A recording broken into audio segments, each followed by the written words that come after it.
हो, नमस्कार. बऱ्याच दिवसांनी आपली भेट आहे. आजपासून दर मंगळवारी मी एक भाग सादर करणार आहे.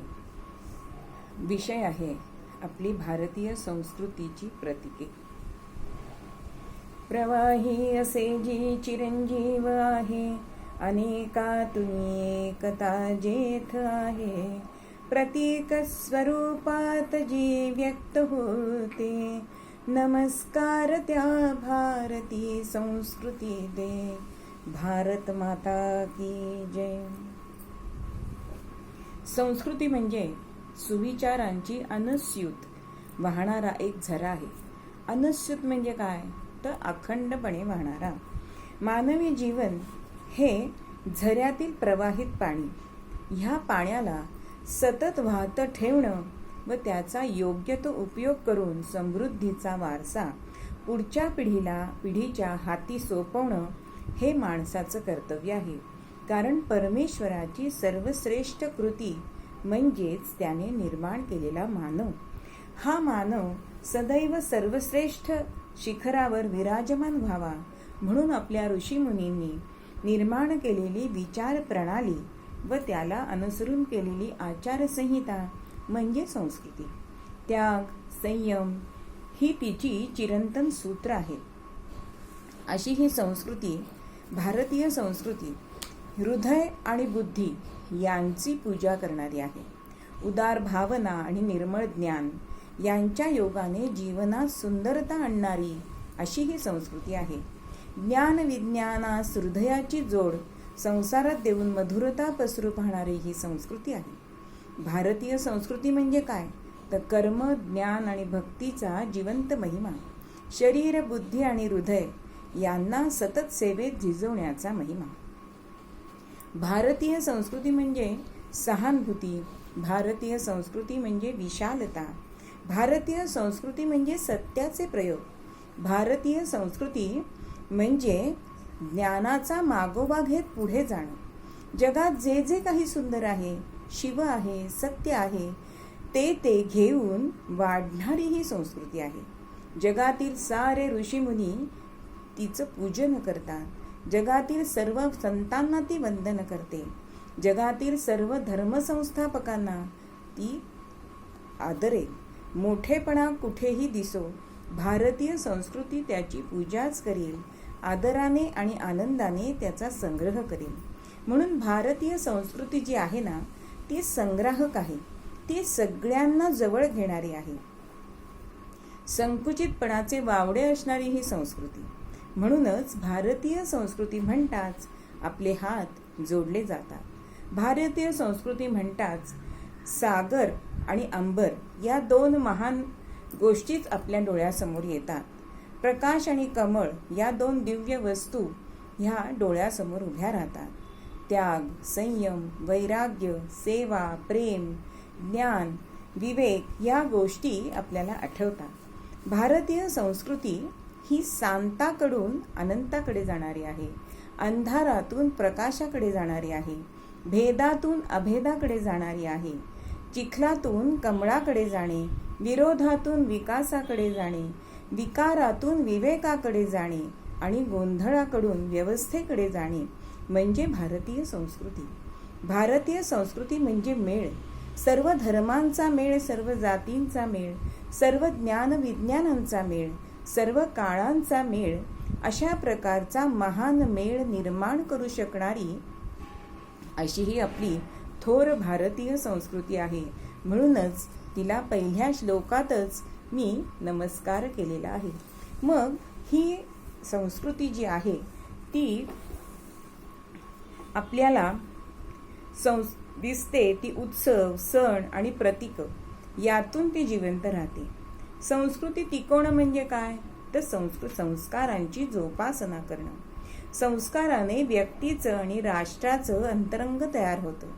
संस्कार हे एका पिढीतून दुसऱ्या पिढीकडे प्रवाहित करण्याचं काम आपले आचार, विचार हे करीत असतात. म्हणूनच तेजस्पर्शाने दूर होई अंधार, जैसा मुळांचा वृक्षासे आधार, शिल्पास आकार जैसा शिल्पकार,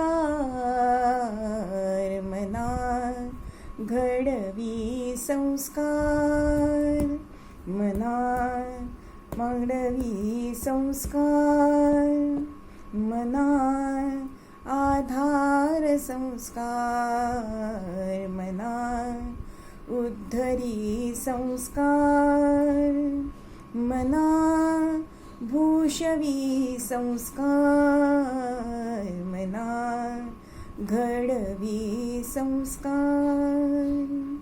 संस्काराने हे मूल्य वाढतं, सामर्थ्य वाढतं. बघा, हिरा असतो की नाही, तो खाणीमध्ये मिळतो, त्याला किंमत असते, पण ज्या वेळेला त्याच्यावरती संस्कार केले जातात, त्याला पैलू पाडले जातात, तरीसुद्धा त्याचं मूल्य कधी वाढतं, तर जेव्हा त्याला सोन्याच्या कोंदण्यात बसवलं जातं, म्हणजेच त्याच्यावर संस्कार केले, तरच तो जास्त मूल्यवान होतो. आणि असे हे संस्कार, म्हणून आपल्या आचार विचारांबद्दल आपण सतत जागरूक असले पाहिजे. मग हे संस्कार आपल्या आचारातून, बोलण्यातून येत असतात.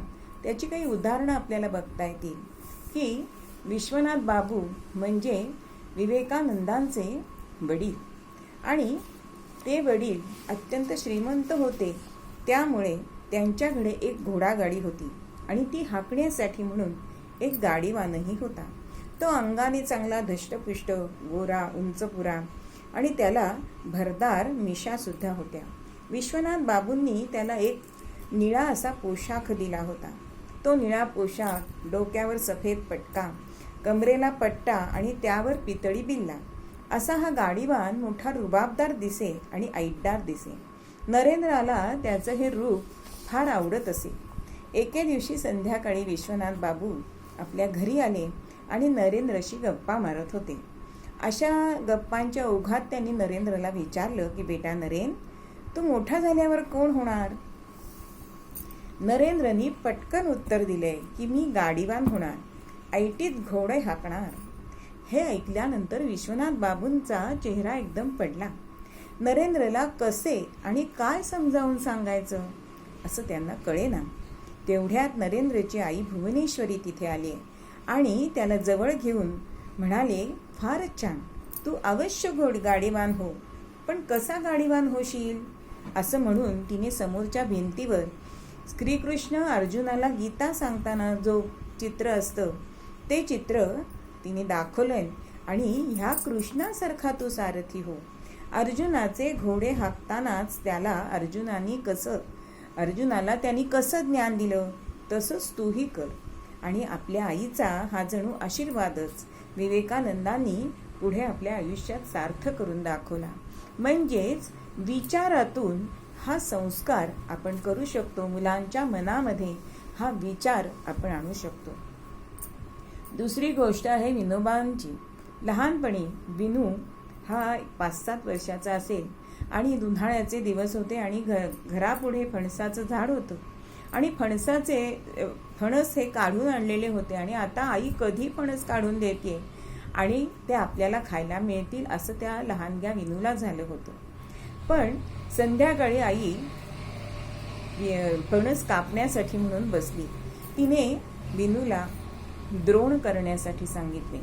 मग त्यांनी पळसाच्या पानाचे छोटे छोटे 8-10 तरी द्रोण केले. आता त्या विनूला असं वाटलं की आता पहिला द्रोण आई आपल्याला देईल. पण आईने काय केलं, सगळे द्रोण भरले आणि आईने सांगितलं, विनू बाळ, हा एक देवापुढे ठेव. विनूला वाटलं देवापुढे ठेवल्यावर तरी आपल्याला मिळेल. मग आईने काय सांगितलं की शेजारच्या आत्या आजींना देऊन ये, त्या मावशींना देऊन ये, नंतर आपल्या गड्याला दे. असं करता करता एक द्रोण उरला आणि तो द्रोण आईने विनूला दिला. म्हणजेच आपल्या आचारातून आपण मुलांवर संस्कार करायचे असतात. ह्या सगळ्या गोष्टी सांगत बसले तर खूप मोठा आपला एपिसोड होईल. म्हणून हा संस्कारांचा जो वारसा आहे ना, तो आपण आपल्या आचारातून, कृतीतून, साहित्यातून, आहारातून, पोशाखातून एवढंच नव्हे तर कर्मणुकीच्या साधनांतून सुद्धा आपण ही संस्कृतीची ओळख करू शकतो. भारतीय संस्कृतीचे स्वरूप हे कसं आहे तर प्रतिकात्मक आहे. प्रतीक ही आपली सांस्कृतिक सूत्रच आहेत म्हणा ना.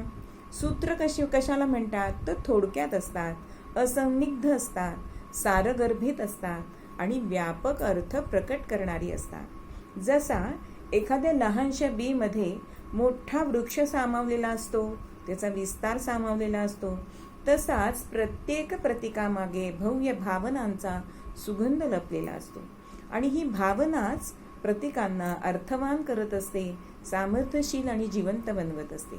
प्रतीक म्हणजे चिन्ह, जे दृष्टीस पडताच त्यात सामावलेला अर्थ बुद्धीला आणि मनाला चटकन प्रतीतही होतो. म्हणजे बघा, राष्ट्रध्वज खरं म्हणजे एक छोटं फडकच असं म्हटलं किंवा कापडाचा तुकडा म्हटलं, परंतु सांस्कृतिक भावनेच्या दृष्टीतून पाहता तो अमूल्य आहे की नाही. कितीतरी क्रांतीवीरांनी प्राणार्पण केलेलं आहे, त्याचं संरक्षण केलेलं आहे. आता बांगड्या आणि कुंकू ह्यासारखा सामान्य वस्तू पण स्त्रीच्या सौभाग्याचा विषय बनून उभ्या राहिल्या आणि त्यावेळी त्यांच्या मागे असलेली जी भावना आहे त्या वस्तूतून तिचं मूल्य अनेक पटींनी वाढवताना दिसते. अहो, सामान्य दगडाला जरी शेंदूर फासला की तो दगड न राहता देव बनतो, त्याची पूजा होते. म्हणूनच राष्ट्रीय जीवनमूल्य, राष्ट्रीय गुण, रीतिरिवाज यांची ओळख प्रतीकांच्या माध्यमातून होत असते. प्रतीक ही मनाची भाषा आहे, शांतीचं संगीत आहे, संस्कृतीच्या महिम्याचं मूक संगीतच आहे. प्रतीकातून कला, सौंदर्य, आनंद यांचा आस्वाद आपल्याला घेता येतो. प्रतीक म्हणजे संकेतरूपी शास्त्र रहस्यच. अहो, फ्लॅट संस्कृतीने भारतीय संस्कृतीची ही प्रतीके गिळून टाकलेली दिसतात. आता अंगणही नाही, त्यावर रेखाटलेली रेखीव रांगोळीही नाही, तुळशी वृंदावनही नाही. त्याची जागा मनी प्लॅन्ट, कॅक्टस यांनी घेतलेली दिसते. आजच्या काळातील मानवाचा व्यवहार वरवरचा बनला आहे. त्याच्या हास्यात प्रसन्नता नाही किंवा रडण्यात अंतःकरणाची व्यथा सुद्धा नाही. अहो, सेवेत प्रेम नाही तर त्याच्या कृतीत तत्परता नाही. अहो, एकदा मोबाईल घेऊन बसली की आईने काही सांगितलं हे त्यांच्या कानापर्यंत जात नाही, कारण कानामध्ये इयरफोन घातलेले असतात. त्यामुळे कुठल्याच कृतीत ही तत्परता येत नाही. अभ्यासात एकाग्रता नाही. आपण बघतो की पूर्वीच्या काळी आपण पहाटे उठून हा अभ्यास करत असू, पण आज मुलांना टीव्ही, रेडिओ यांची गाणी ऐकता म्हणजे एकाग्र मन होईल का? म्हणूनच अभ्यासात एकाग्रता नाही आणि भक्तीत तल्लीनताही नाही. त्यामुळे आपल्याला दिसतात की सिद्धिविनायकाला लांब रांगा दिसतात, पण प्रत्येक रांगेतील मनुष्य जर आपण बघितला तर तो कुठे अथर्वशीर्ष म्हणताना आपल्याला दिसणार नाही, तर मोबाईलवरती मेसेज बघताना दिसेल. म्हणजेच भक्तीमध्ये तल्लीनता नाही. त्याच्या जीवनाचा विस्तार वाढलाय, पण जीवनाची खोली मात्र त्यांनी गमावलेली आहे. आणि ही खोली जर पुन्हा प्राप्त करायची असेल तर माणसाने प्रतीकांमागचा लपलेला दिव्य अर्थ आहे तो समजून घेण्यासाठी मनमंदिरात दिवा लावला पाहिजे. मन मंदिरा ते जाने उजळून घेई साधका मन मंदिरा. मन मंदिरामध्ये दिवा लावला पाहिजे, तो म्हणजे संस्कारांचा. बघा, आपण ईश्वर निर्मित ज्या गोष्टी आहेत त्या सुद्धा आपण काहीतरी संस्कार केल्याशिवाय घेत नाही. बघा, म्हणजे अगदी धान्य असेल तर धान्य, उगवलेलं धान्य आपण खातो का? तर त्याची मळणी करतो, फळणी करतो, ते नंतर सालपट काढून ते निवडून मग ते भाजून किंवा शिजवून आणि मग ते आपण धान्य ग्रहण करतो. मग अशा ह्या ईश्वर निर्मित गोष्टी आहेत त्याच्यावर सुद्धा आपण अनेक संस्कार करतो. मग आपल्यासारखा हा जड देह जो आहे त्याच्यावर संस्कार करायला नकोत का? आणि हे संस्कार हे आपले प्रतीकच करत असतात. आणि आपल्या हृदयामध्ये जे बंधन करण्यासाठी परिश्रम करावे लागतात ते संस्कार आपल्याला सुलभ करून देतात. प्रतीकांच्या माध्यमातून महान सांस्कृतिक विचारधारा सरळ आणि सहज रीतीने व्यक्त होऊ शकते. म्हणूनच शुद्ध विचारातून, पवित्र आचारातून आणि प्रभावी उच्चारातून भारतीय प्रतीकांचा अर्थ आपण समजावून घेतला पाहिजे, इतरांना समजावून दिला पाहिजे. कारण हे सांस्कृतिक संकेत आपल्या जीवनात प्रेरक असतात, पोषक असतात आणि प्रोत्साहन देणारे असतात.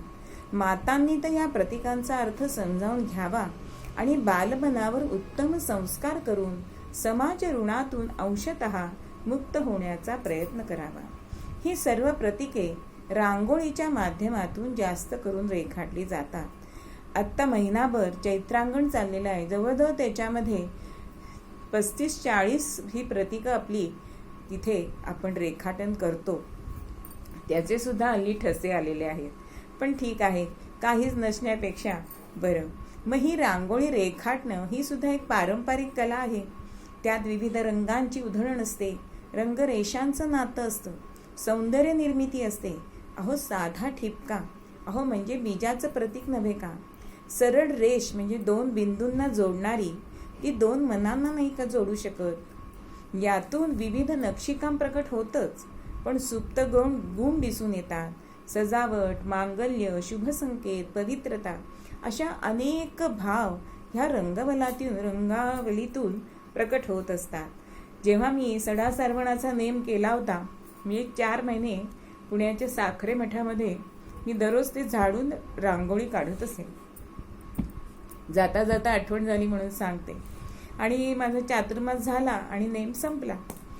आणि काकड्याच्या वेळी एक बाई माझ्याजवळ आल्या, तुम्हीच रांगोळी काढत होतात का? तेव्हा मी म्हटलं हो. मग आता तुमचं संपलं का? अहो म्हणे, मी दररोज कामावर जाताना रिक्षात बसताना तुम्ही दररोज वेगळी काढलेली रांगोळी बघत असे आणि माझा दिवस हा आनंदात जात असे. म्हणजेच रांगोळीतून सुद्धा अनेक जणांना, म्हणजे आपल्याला तर आनंद मिळतोच, पण अनेक जणांना आपण आनंद सुद्धा देऊ शकतो. मग आता आपण ह्याच रांगोळी जरी काढणार नसलो तरी आठवड्यातून एक प्रतीकाबद्दल मात्र आपण जाणून घेणार आहोत. माझ्या चॅनलला सबस्क्राईब करा, घंटेचं बटन दाबा, म्हणजे माझा व्हिडिओ तुम्हालाच प्रथम दिसेल. इतकीच माझी नम्र विनंती. जय जय रघुवीर समर्थ.